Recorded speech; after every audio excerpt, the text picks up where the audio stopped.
بسم الله الرحمن الرحيم. أهلا بيكم، معاكم مستر أحمد الباشا، وإن شاء الله نبدأ مع بعض lesson 4 و lesson 4 بعنوان سكراتش.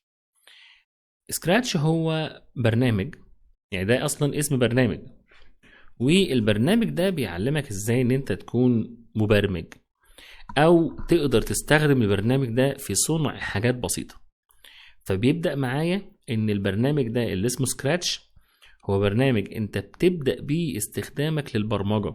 طب يعني ايه برمجة؟ برمجة دي هي انك انت تكتب اكواد، والاكواد دي الكمبيوتر بيفهمها انها اوامر، وبيبتدي من خلالها يصنع شيء معين. فهو بيقول ان برنامج سكراتش ده بيساعدك على الحكاية دي، خصوصا الطلب. طب هو برنامج سكراتش ده يعرف يعمل ايه يعني؟ قال لي ممكن يعمل جيمز، ده طبعا جيمز بسيطة جدا، يعني حاجات ايه، اطفال كده، بس برضو على الاقل هي بداية. فاهم؟ انت ممكن بعد كده تستخدم بقى الكلام ده بشكل اعمق. بيعمل انيميشن، يعمل كوميكس، يعمل ميوزك، يعمل سيميوليشن يعني محاكاة، العاب تفاعلية. الله، ده شكله برنامج حلو. اي برنامج حلو. ده بيساعد الستودنتس to be creative while learning through، يعني اثناء التعلم، من خلال بقى ايه، they feel as if they playing a fun game وايزي تو يوز. يعني هو بيتعمد حته الايزي تو يوز education دي. طيب، سكراتش بروجرام فيتشر، ايه الصفات او ايه الحاجات اللي موجوده في البرنامج ده؟ قال لي الحاجات اللي موجوده في البرنامج ده ان في سيمبل انترفيس، يعني واجهه بسيطه. لو شفنا برنامج اصلا سكراتش، هو ده برنامج سكراتش اللي انتم شايفين ده، هو ده البرنامج اصلا. يعني هو مش محتاجين ان احنا نتكلم اكتر من كده، هو ده البرنامج اساسا. هو برنامج بسيط جدا، الواجهه بتاعته بسيطه جدا، بس على فكره هو، انا من وجهه نظري ان هو برنامج ذكي جدا ومعقد جدا برضه. يعني اللي يقول لك ده برنامج اي كلام، لا لا لا، برنامج فيه شغل يعني. ماشي، ممكن تعمل منه حاجات كتير. فالواجهه بتاعته بسيطه. طبعا الكلام ده مش بنحفظه يا شباب، احنا بنتعلم يعني. افهم الدروس بتاعت الاي اس تي دي كده، وسيبك من الاسئله، انا هعمل لك ملزمه فيها كل حاجه. طبعا بيستخدم فيجوال، او يعني فيجوال انترفيس بيزد اون بلوكس. يعني الفكره بتاعته ان هو موجود فيه بلوكات، يعني فاهم، اقسام، حتت كده يعني، فاهم؟ فهو برنامج بسيط قوي. education program، بيكون فيه يعني التعليم الاساسي لعمليه البرمجه. Scratch is especially designed to teach basic programming concepts. اولا البرنامج فري، انا اللي محمله ببلاش، وهوريكم ازاي تحملوه. developing creative thinking، يعني بيساعد على التفكير الابداعي، اللي هو التفكير المنطقي والتفكير اللي يخليك تبقى شخص ذكي. enhancing problem solving، بيحسن كمان مشاكل او بيحسن كمان البروبلم سولفنج سكيلز، ودي طريقه من مهارات الانسان. عمليه حل المشكلات او كيفيه حل المشكلات دي مهاره، يعني في واحد يعرف يحل مشكلات، واحد لا. developing ايه، collaboration skills، يعني عمليه الايه، العمل الجماعي. يعني لو مثلا نفترض احنا بنعمل بروجكت كبير، فممكن انا اعمل جزء منه وانت تعمل جزء منه، وهكذا. an exciting start to world of programming، يعني انت ممكن تستخدم ده في ان هو بدايه كويسه جدا لعالم البرمجه. وانا شايف ان ده كويس، ده شايف كده برضو. يعني انا شايف ان هو السكراتش ده برنامج كويس لده فعلا. وفي برامج تانية، بس السكراتش ده من احسنهم يعني. sharing the project، sharing the project معناها انك تشارك الايه، المشروع. طيب، عاوز ابدا بموضوع سكراتش ده، اعمل ايه؟ اولا الداونلود، خش على جوجل واكتب سكراتش، او خش على اللينك ده على طول لو انت عارف تكتبه، scratch.mit.edu، وحمل البرنامج مجاني لو انت على اندرويد او انت على يعني ويندوز. اعتقد هو موجود على اندرويد برضه. وابتدي ان انت يعني حمل البرنامج ده، حاجه سهله يعني. لما تحمل البرنامج هتشوف المنظر اللي قدامك ده، دي بنسميها منيو بار، ودي بنسميها كوماند اللي هي الاوامر، ودي اسمها سكريبت اريا، دي المنطقه اللي هيبان فيها الشغل بتاعك، ودي اسمها سبيريتس اريا. سبرايت او سبريت هي دي المنطقه اللي بيبان فيها الشغل بتاعك برضو. وهنا ده برضو ستيج. يعني هم ثلاث اماكن. هنا المنطقه اللي في النص دي هتلاقي فيها قائمه الاوامر. ماشي، المنطقه اللي في النص دي، المنطقه دي بنحط فيها الاوامر بتاعتنا. المنطقه دي هيبان فيها الشغل اللي انت عملته، وهنا دي هنفهم ليها برضو معنى، هنفهمه كمان شويه. طيب، مش محتاج تحفظهم يعني، انت بس عاوزك تعرف الاماكن دي بس. هو مش هيجي في امتحان يقول لك يعني دي اسمها ايه ودي اسمها ايه، بس هو شغل دماغك، سيبك من الامتحان ده، انا هقول لك الاسئله تيجي ازاي. لو عاوز نختار اللانجوج بنختارها من فوق، ممكن مثلا نختار اللانجوج من هنا. انا عن نفسي اشتغل بالانجلش، اللي يخليه انجلش احسن. اول بروجكت عندنا هنعمله ده بروجكت ان نحرك القطه، ماشي، 30 خطوه. then phrase good morning appear، يعني القطه تتحرك 30 خطوه وبعدين تقول good morning. فتعالوا كده نمشي واحده، تنفيذ المشروع او implement the project. اول خطوه from command block هنختار motion group، ومن motion group click and drag the command and drop it in programming area. هنستخدم move 10 step. يعني ايه؟ اللي على الشمال خالص ده، اللي على الشمال ده اسمه command area، ومن خلاله هنختار موشن. يعني انت عندك هنا ايه بلوكات كتيره اهي، هنختار موشن وهندور على اللي الدرس قايله لي. الدرس قايل لي ايه؟ موف 10 ستيبس، اللي هي على الشمال دي، لا شايفينها على اليمين موف 10 ستيبس دي. فين موف 10 ستيبس؟ اهو اللي بقول لونها زي ما هو مديهولي كده. فين موف 10 ستيبس؟ هو قال لي ده في موشن، انا كنت بختار بلوكس، هو في موشن. فين يا مستر موشن موف 10 بلوكس؟ تصدق مش لاقيها، اظن ان هي موجوده. موف 10 ستيبس فين؟ تصدق مش لاقيها، لا برضو بروح للوكس، هي المفروض في موشن فوق. طب انا مش لاقيها، تعال نقرا تاني. بيقول لي هنا كوماند بلوك اختار موشن جروب. ماشي، نرجع تاني للبرنامج. هو انا بتعلم زيكم.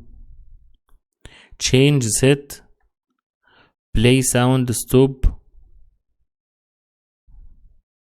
انا مش لاقي موف. موشن switch next change set clear black. طب انا مش لاقيها. طب ما تيجي نشوف فلوكس، طب ساوند، طب ايفنت، طب كنترول، طب سنجنج، طب اوريشن. عاوز الاقي موف 10 ستيبس والقاء منطقة البرمجة. طيب تعال نجرب تاني. انا على فكرة مش بمنتج، يعني مش همنتج الفيديو ده، انا زي ما انا بتعلم معاكم كده. ست كلير. طب انا مش لاقي. طيب موشن اعمل ايه؟ طيب مفيش مكان سيرش هنا. لا خلينا نرجع تاني. كنترول. طيب سينسنج ماي بلوكس ميك ا بلوك. خلاص لا سيب ده الكود. طب هما مش عاملين سيرش في الكود؟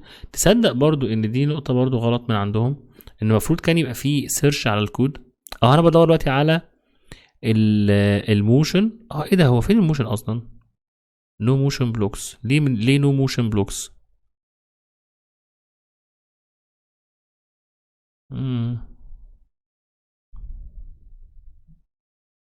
طب انا هعمل حاجة حلوة اوي، انا هعمل نيو.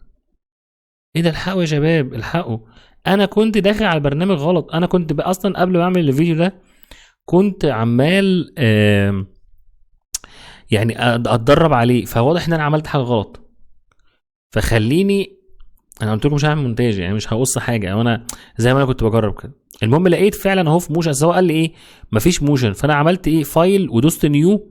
فلما دوست نيو جاب لي واحد جديد خالص، لان القديم اللي انا كنت شغال عليه واضح ان هو اتلخبط. فانا فعلا لقيت اهي موف 10 ستيبس اهي، حطيتها هنا. ماشي، خلي بالك ان الاوامر بتتحط هنا، يعني الاوامر بتتحط في المكان اللي في النص ده. ماشي، فانت هتلاقي هنا الاوامر بتاعتك. طيب يبقى كده احنا عملنا اللي هو بيقول لي عليه. انا جبت اهو ودخلت على موشن واخترت موف 10 ستيبس وحطيتها. عاوز ايه بقى؟ قال لي ميك ذا بروجكت موفمنت 30 ستيبس، يعني غير ال10 دي خليها 30. ماشي يا سيدي، تعال نخلي ال10 دي 30 عن طريق ان تدوس دبل كليك عليها وتكتب 30. ماشي، وبعدين قال لي تو ديسبلاي فريز هلو، عشان تقول كلمه هلو. هو كان بيقول ايه؟ هلو ولا بيقول جود مورنينج؟ هو اصلا كان بيقول جود مورنينج، بس خلينا ماشيين معاه الاول. عشان تقول كلمه هلو روح على لوكس، ومن لوكس اختار هلو. هنروح بقى على لوكس هنا، في هنا بقى هلو اهي، هنحطها تحتها، هي بتلزق كده تحتها. بس انا قلت هلو افتر 2 سكند، لا انا عاوز هلو، انا دوست على ديليت، هلو بعدها. عاوز ايه بقى انت؟ تو فيو، عشان نشوف الموشن، عشان نشوف الحركة دي. قال لي ايه بقى؟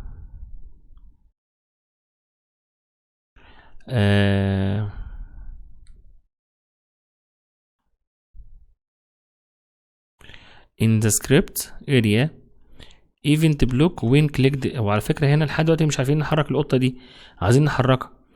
قال لي هنا خش هنا على event، ودي في الجملة دي فوق هنا when click، علامة العلم دي.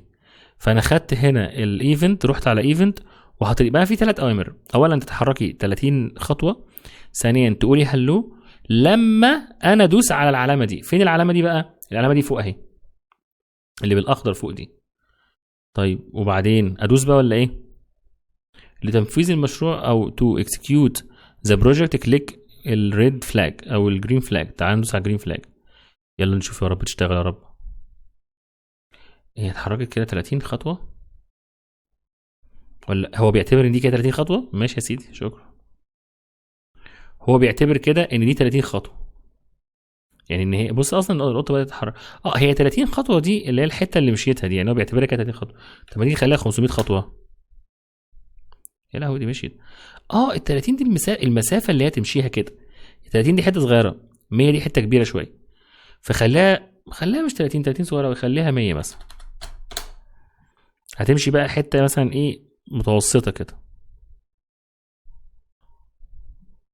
دي اسمها كده ايه 30 خطوه 30 ستيب. طيب عاوزين نحط وقت معين. قال لي wait 1 second. wait 1 second هنضيفها منين؟ هنضيفها من كنترول بلوك. فين كنترول هنا اهو. هنضيف wait 1 second. طب نضيفها في انهي حته؟ عاوز يضيفها في النص هنا، قبل ما تقول هلو تستنى ثانيه. فاهم الفكره يعني دلوقتي ايه؟ بص لما انا بدوس هي بتمشي وتقول هلو على طول، ما بتستناش. فانا عند كنترول هنا هقول له wait 1 second، يعني هحطها هنا. وهنخليها اعتقد وقت اطول من كده، يعني ممكن نخليها ايه وقت اطول من كده. بس خلينا نجرب على الوضع ده. هتمشي وتستنى شويه وتدوس هلو. شفت؟ يعني مشيت سنه وقالت هلو بعدها، مشيت وقالت ايه هلو بعدها. يعني استنى ثانيه، تعالى كده خلينا نستنى 5 ثواني. بص هتمشي وتستنى 5 ثواني وتقوم قايله هلو. كل دول 5 ثواني. تمام. شفت انا بعمل ايه؟ يعني انا بديها الاوردر، بقول لها ما تقوليش هلو الا ما ادوس على العلامه دي. يعني لو شلت الاوردر ده اللي هو الاولاني، لو شلت الاولاني ده هتلاقيها ان هو لو دوست هنا مش هيعبرك. بس انت لو حطيت الامر وين جرين فلاج كليكد هتلاقيها عملت الايه الاوردر بتاعك. عاوزين نعدل بقى على المشروع. انت ممكن بدل ما تقول هلو، ممكن ان انت تخليها تقول كلمه ثانيه. يعني ممكن مثلا انا بدل ما اخليها اقول هلو تقوم قايل ايه مثلا هنا جود مورنينج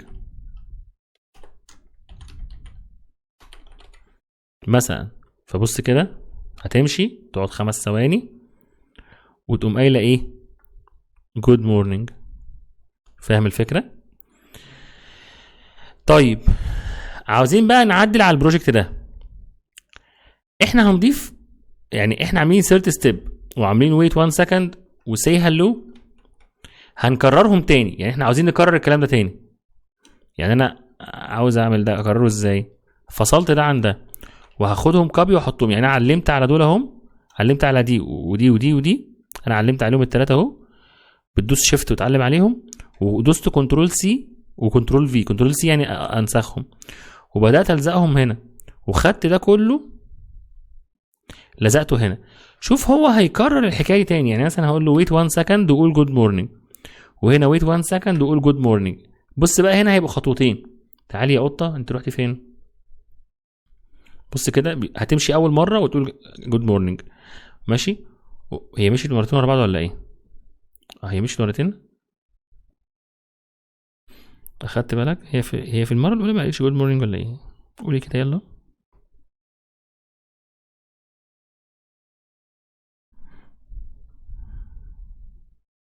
في الاولى ما بتقولش جود مورنينج، مش عارف ليه، بس ماشي تمشي يعني. دي الاماكن بتاعه القطه، يعني انت لو انت غيرت هتلاقي الاماكن دي بتتغير، لو انت غيرت مكان القطه بتلاقي الاماكن دي بتتغير، يعني الاكس والواي يعني. بيقول لك انت ظبطها بقى، يعني انت هنا كده تعالى حط هنا رقم معين 30 مثلا هتلاقيه في المكان ده، وهكذا. عايزين بقى نسيف المشروع ده، نبتدي ندوس على فايل ودوس سيف، وتسيفه في مكان عندك على الكمبيوتر. ده اكسرسايز سريع واكسرسايز سهل جدا. انت بقى اقعد العب بقى مع البرنامج ده، شوف ايه ايه الاوردرات التانية دي، اقعد انت الف كده فيه وجرب. هو طبعا في باك جراوند، ده في موال كتير، ممكن نخلي القطه شكلها عامل كده. بص بقى اللي احنا نعمله، خد بالك القطه عامله ازاي، تعالي يا قطه رحتي فين، فاهم؟ انت مع نفسك بقى، يعني خليها كده ايه بكرامتها احسن. انا ممكن كمان اخليك شكلها عامل كده يعني، فاهم؟ ليش؟ خليها زي ما هي. طب اخليك عينيها عامله ازاي، اخليك عينيها عامله كده. أنا بقول لك برنامج جميل.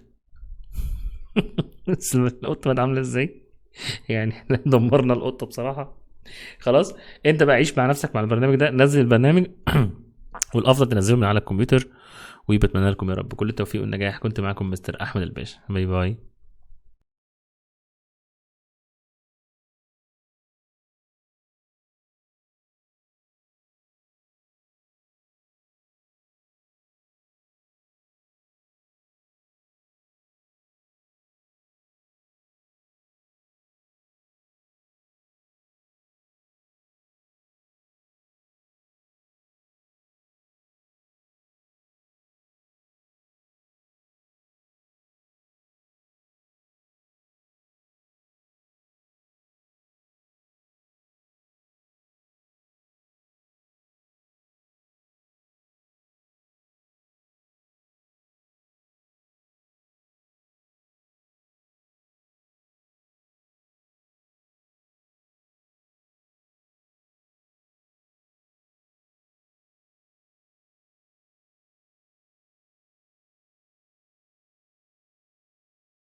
ده كان الدرس الاول، بتمنى لكم يا رب كل التوفيق والنجاح. كنت معكم مستر احمد الباشا، باي باي.